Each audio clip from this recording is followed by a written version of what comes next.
Good morning students. बेटा आज हम 6 चैप्टर में कंपनी की बैलेंस शीट तो बनाना हम सीख चुके हैं।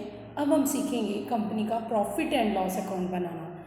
देखिए, आपने 11th में जो प्रॉफिट एंड लॉस अकाउंट बनाना सीखा था उसमें आपने देखा था कि हम पर्टिकुलर अमाउंट करके 2 कॉलम बनाया करते थे। लेकिन जब भी आप कंपनी का P&L बनाएंगे तो देखिए उसका ये फॉर्मेट होगा।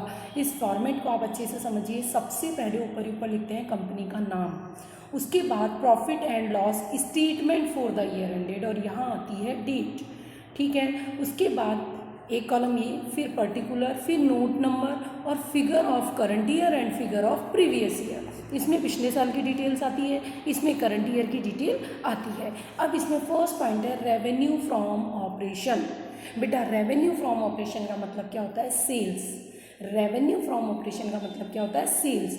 यानी सेल्स में से सेल्स रिटर्न माइनस करना है और कोई सेल ऑफ स्क्रैप है तो वो क्या हो जाएगा? प्लस। तो एक बार फिर से सुनिए, रेवेन्यू फ्रॉम ऑपरेशन कैसे निकलेगा? रेवेन्यू फ्रॉम ऑपरेशन निकलेगा आपका sales plus sale of scrap और सेल्स रिटर्न इसमें से क्या हो जाएगी? माइनस। बेटा ये सब प्लस माइनस करने का काम करेंगे हम नोट टू अकाउंट में, यानी नीचे वर्किंग नोट में, और नेट अमाउंट हम ला के रखेंगे। ठीक है, उसके बाद है अदर इनकम। बेटा माल बेचने के अलावा कोई भी इनकम होती है, जैसे कोई इंटरेस्ट मिलता है, कोई रेंट मिलता है, इस तरीके की सारी इनकम किस में आएगी? अदर इनकम में। इन सारी इनकम को ऐड करने का काम हम किस में करेंगे? नोट टू अकाउंट में, और यहाँ उसका टोटल हम एक साथ क्या करेंगे? पुट करेंगे। फिर इन दोनों कॉलम को जब आप प्लस करेंगे तो ये कहलाएगा आपका टोटल रेवेन्यू। क्या कहलाएगा? Total revenue. उसके बाद नेक्स्ट आता है एक्सपेंसेस। एक्सपेंसेस में सबसे पहले आएगा cost of material consumed.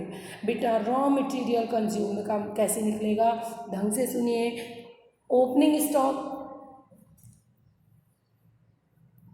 Plus purchase of material minus closing stock of material. एक बार फिर से सुनिए, कॉस्ट ऑफ मटेरियल कंज्यूम कैसे निकालेंगे? Opening stock plus purchase minus closing stock, तो वो क्या आएगा? Cost of material consumed. फिर purchase of stock in trade. अगर आप रॉ मटेरियल नहीं खरीदते हैं बल्कि आप क्या करते हैं? सीधे डायरेक्ट माल खरीदते हैं तो उस कंडीशन में आएगा purchase of stock in trade. तो आप इसमें परचेज में से परचेज रिटर्न क्या कर देंगे? माइनस, और वही माइनस करने का काम करेंगे नोट टू अकाउंट में, और नेट अमाउंट इसमें पुट करेंगे। फिर नेक्स्ट है change in inventory of finish goods, work in progress and stock in trade. Change in inventory यानी रॉ मटेरियल को छोड़ करके कोई भी मटेरियल है, चाहे वो वर्क इन प्रोग्रेस का है चाहे फिनिश गुड्स का है, उसके लिए हम निकालेंगे चेंज इन इन्वेंट्री। ढंग से सुनिए, चेंज इन इन्वेंट्री निकालने का जो फार्मूला होता है वो होता है opening stock minus closing stock. Opening stock minus closing stock. बेटा ये प्लस माइनस करने का काम कहाँ करेंगे? नोट टू अकाउंट में, और नेट अमाउंट हम अमाउंट के कॉलम में पुट करेंगे।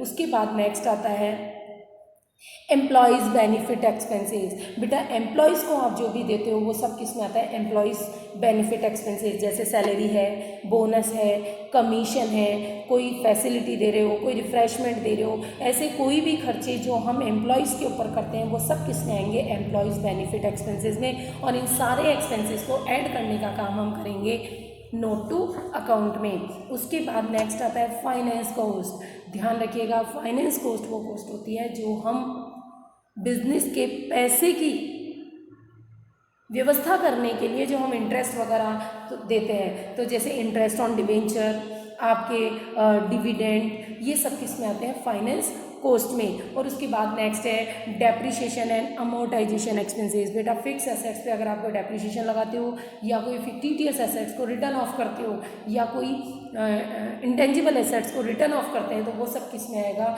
डेप्रिसिएशन में। लेकिन ध्यान रखिए, मान लीजिए 4 एसेट्स हैं, आपने चारों के ऊपर क्या लगाया है? डेप्रिसिएशन, तो सारे डेप्रिसिएशन को ऐड करने का काम नोट टू अकाउंट में लिखेंगे, यहाँ हम नेट अमाउंट लिखेंगे। उसके बाद अदर एक्सपेंसेस, और कोई जो भी खर्चे हैं वो इसमें आएंगे। इस तरीके से होगा आपका टोटल एक्सपेंसेस। फिर बेटा प्रॉफिट बिफोर टैक्स, तो टोटल रेवेन्यू में से टोटल एक्सपेंसेस माइनस करेंगे तो क्या आएगा? प्रॉफिट बिफोर टैक्स, और इसमें से फिर टैक्स के रेट से टैक्स माइनस कर देना तो आ जाएगा प्रॉफिट आफ्टर टैक्स। ध्यान रखिएगा, प्रॉफिट एंड लॉस का ये फॉर्मेट होता है। इस फॉर्मेट में हम कोई हेर फेर नहीं कर सकते, इस फॉर्मेट को आपको एज इट इज़ याद करना है। अब हम इससे रिलेटेड अनसॉल्व क्वेश्चन करेंगे प्रॉफिट एंड लॉस अकाउंट से रिलेटेड। बेटा फर्स्ट क्वेश्चन, अब देखिए फर्स्ट क्वेश्चन क्या कह रहा है, from the following information calculate revenue from operation, other income and total revenue of non financial company. बेटा फाइनेंशियल कंपनी और नॉन फाइनेंशियल कंपनी, इंपॉर्टेंट बात, इस बात पे ध्यान दीजिए। Non financial company, non financial company कौन सी होती है, जो गुड्स को भी खरीदती बेचती है, और फाइनेंशियल कंपनी कौन सी कंपनी होती है, जो पैसे का लेन देन करती है। ठीक है, तो इसमें कह रहा है नॉन फाइनेंशियल कंपनी है, इसमें कहा है revenue from operation 30 lakh, sales return 6,50,000, sale of scrap 1,50,000, interest on bank deposit 2 lakh रुपए and interest earn on debentures 50,000। और आपसे कह रहा है आपको revenue from operation, other income और टोटल रेवेन्यू निकालनी है, यानी हमें P&L के लिए नोट टू अकाउंट बनाना है। क्या बनाना है बच्चों, नोट टू अकाउंट। तो देखिए सबसे पहले हम निकालेंगे रेवेन्यू फ्रॉम ऑपरेशन, तो सबसे पहले लिखेंगे revenue from sale. Revenue from sale कितनी है बेटा हमारी 30 लाख, इसमें से लेस कर देंगे सेल्स रिटर्न, कितनी है 6,50,000, तो कितनी हो जाएगी 23,50,000। फिर ऐड कर देंगे इसमें सेल ऑफ स्क्रैप, कितनी 1.5 लाख, तो हमारी कुल मिला के रेवेन्यू फ्रॉम ऑपरेशन कितना हो जाएगा बेटा 25 लाख। ये हो गई हमारी रेवेन्यू फ्रॉम ऑपरेशन। हमने क्या निकाल लिया, ये रेवेन्यू फ्रॉम ऑपरेशन। अब निकालेंगे हम अदर इनकम। नेक्स्ट क्या निकालेंगे, अदर इनकम। तो देखिए अदर इनकम निकालने के लिए आप क्या लिखेंगे, क्वेश्चन में से देखो इंटरेस्ट ऑन बैंक डिपॉजिट दिया हुआ है और इंटरेस्ट ऑन डिवेंचर दिया हुआ है। ये अर्न का मतलब है मिला है, पेड होता तो वो एक्सपेंसेस में जाता, लेकिन अर्न है इसलिए वो इनकम में आया है। तो ये हमारी हो गई अदर इनकम। अब बेटा रेवेन्यू फ्रॉम ऑपरेशन और अदर इनकम दोनों को प्लस कर देंगे तो हमारी क्या आ जाएगी, टोटल रेवेन्यू। क्या आ जाएगी बेटा, टोटल रेवेन्यू। उसके बाद next second question. Second question में देखिए ढंग से कह रहा है, from the following information of Religare limited a finance company. अब ध्यान दीजिए ये एक फाइनेंस कंपनी है, तो ध्यान रखना फाइनेंस कंपनी कभी भी माल नहीं खरीदती बेचती है, वो पैसे में लेन देन करती है, यानी लोगों को उधार देना लेना उसका बिजनेस है। तो आप मुझे बताइए इंटरेस्ट का मिलना नॉन फाइनेंसिंग कंपनी में अदर इनकम का हिस्सा होती है, नॉन फाइनेंसिंग कंपनी में क्या होती है, अदर इनकम का। लेकिन फाइनेंस कंपनी के लिए इंटरेस्ट का मिलना, डिविडेंड का मिलना वो होगा रेवेन्यू फ्रॉम ऑपरेशन। क्यों, क्योंकि उनका तो बिजनेस ही पैसा लेने देने का है, और जब बिजनेस ही पैसा लेने देने का है तो वही इंटरेस्ट इनके लिए क्या हो जाएगा, रेवेन्यू फ्रॉम ऑपरेशन। एक बार फिर से सुनिए, जो बिजनेस गुड्स में डील करता है उसके लिए इंटरेस्ट अदर इनकम होगी, लेकिन बिजनेस डील ही कैश फाइनेंस में करता है, बिजनेस ही फाइनेंस का है, तो उस कंडीशन में इंटरेस्ट क्या कहलाएगा, रेवेन्यू फ्रॉम ऑपरेशन।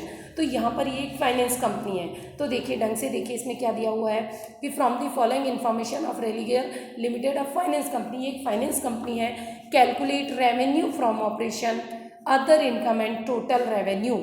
सबसे पहले बोला है profit on sale of investment. अब मुझे बताइए फाइनेंस कंपनी का तो काम ही पैसा इन्वेस्ट करना है, तो ये क्या होगी, रेवेन्यू फ्रॉम ऑपरेशन का हिस्सा।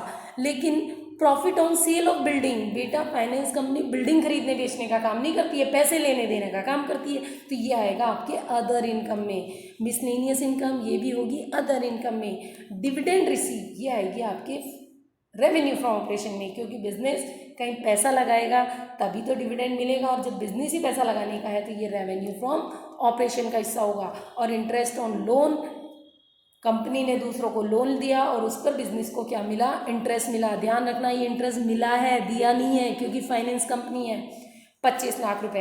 तो अब हम इसे नोट टू अकाउंट बनाएंगे, तो देखिए बेटा इसके नोट टू अकाउंट में आप क्या लिखेंगे, सबसे पहले revenue from operation, profit on sale of investment कितना हुआ 5 लाख रुपए, डिविडेंड रिसीव 4 लाख रुपए और interest receive on loan 25 lakh रुपए। इस तरीके से रेवेन्यू फ्रॉम ऑपरेशन कितना हो जाएगा बेटा आपका 34 लाख रुपए। फिर अदर इनकम, इसमें आएगा profit on sale of building और अदर इनकम 50,000 खुद ने दिया है मिसलेनियस इनकम के नाम से 50,000, तो ये हो गई 5 लाख। इस तरीके से आपकी टोटल रेवेन्यू कितनी हो जाएगी 39 लाख, क्योंकि रेवेन्यू फ्रॉम ऑपरेशन और अदर इनकम दोनों को प्लस करेंगे तो आपकी क्या आ जाएगी टोटल रेवेन्यू। उसके बाद नेक्स्ट क्वेश्चन करते हैं fifth.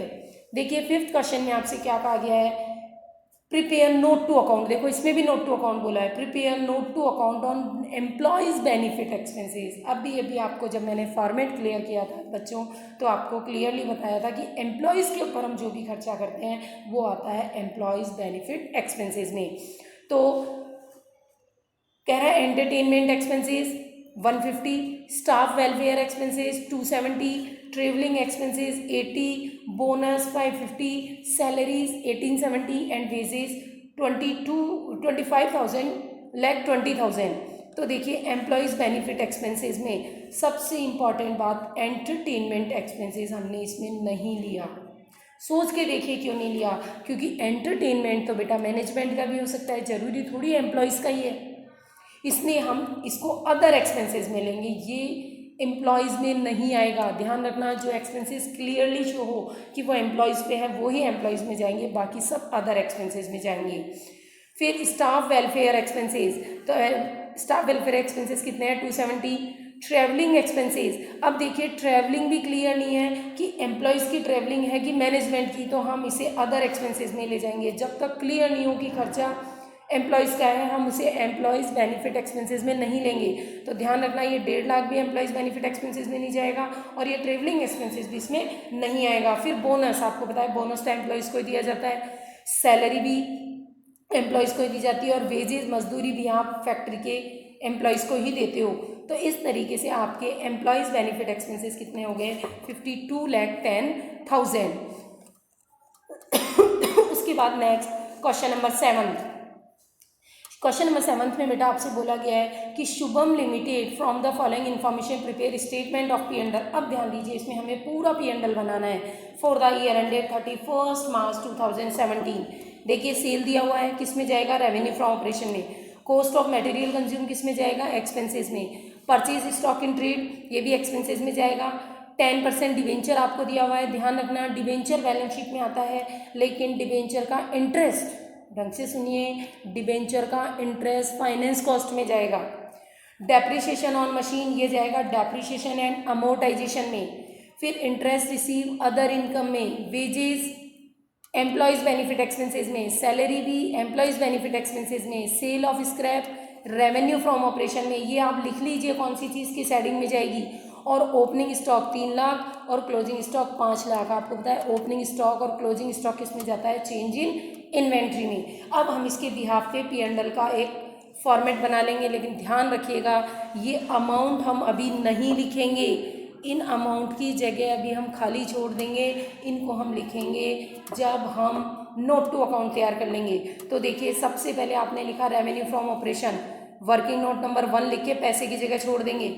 Other income, second total revenue, expenses, cost of material consume direct दिया हुआ है डायरेक्ट लिख लीजिए। Purchase of stock in trade ये भी डायरेक्ट दिया हुआ है डायरेक्ट पुट कर लीजिए। लेकिन चेंज इन इन्वेंट्री आपको पता है opening stock minus closing stock होता है, और ये काम हम करेंगे वर्किंग नोट में। तो पैसे की जगह खाली छोड़ दें, एम्प्लॉयज़ बेनिफिट एक्सपेंसेस पैसे की जगह खाली छोड़ दें, फाइनेंस कॉस्ट अभी पैसे की जगह खाली छोड़ दें, और फिर आएगा डेप्रिसिएशन एंड अमोर्टाइजेशन जो डायरेक्ट दिया हुआ है 50,000। फिर टोटल एक्सपेंसेस, देन फिर आ जाएगा प्रॉफिट बिफोर टैक्स। अब बेटा ये हमने सारा तो बना लिया, लेकिन अभी मैंने कहा ये अमाउंट की जगह हम पूरी क्या छोड़ देंगे खाली।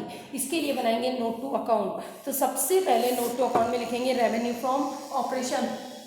रेवेन्यू फ्रॉम ऑपरेशन में आप लिखेंगे सेल्स कितनी है बेटा 45 लाख।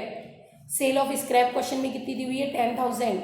सेल्स रिटर्न है नहीं, तो रेवेन्यू फ्रॉम ऑपरेशन कितना हो जाएगा 45,10,000। ये 45,10,000 आप पुट कर देंगे यहाँ उठा के। उसके बाद आइए अदर इनकम। अदर इनकम में बेटा आपके इंटरेस्ट आएगा 60,000 का, वो यहाँ लिख दीजिए 60। उसके बाद एक्सपेंसेस में